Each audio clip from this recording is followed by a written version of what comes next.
So I'm on an interesting project. This is a bunch of avocado trees behind me. We were hired to cut them down to stumps. The process is called stumping. Leave them about 4 to 5 foot tall with the branches extended so that it gives them a new start.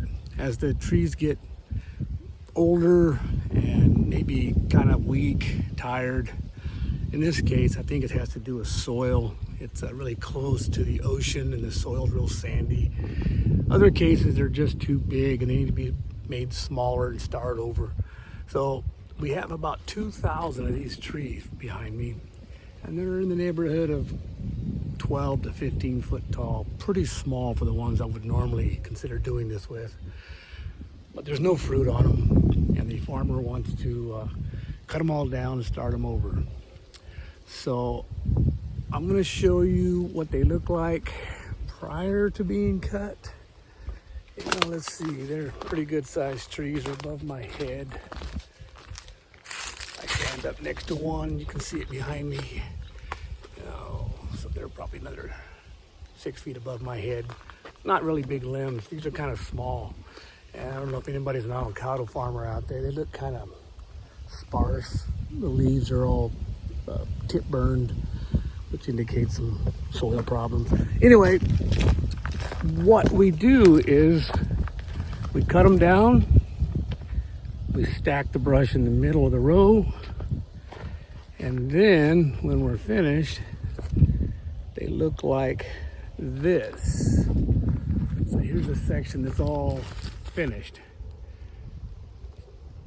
There's several hundred trees out there, at least, maybe 250, 300 of them out there.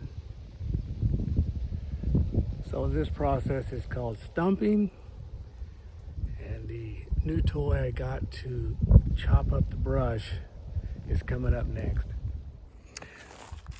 So here's the beast that I'm using to chop up the brush. It's a John Deere 333G track skid steer with a Fecon mulching head on it. That's the DCR head, limiters on it. I think that's got about a 5 foot wide opening. I think they call that the BH74. I'd have to check, I don't remember. Enclosed cab, air conditioning, radio, all the fun stuff you like. It's brand new. We already got it dirty. Already got a couple of scratches. It's a dirty process. Can't help but get it dirty. But it's working great. I'll show you the video footage of the mulching process next.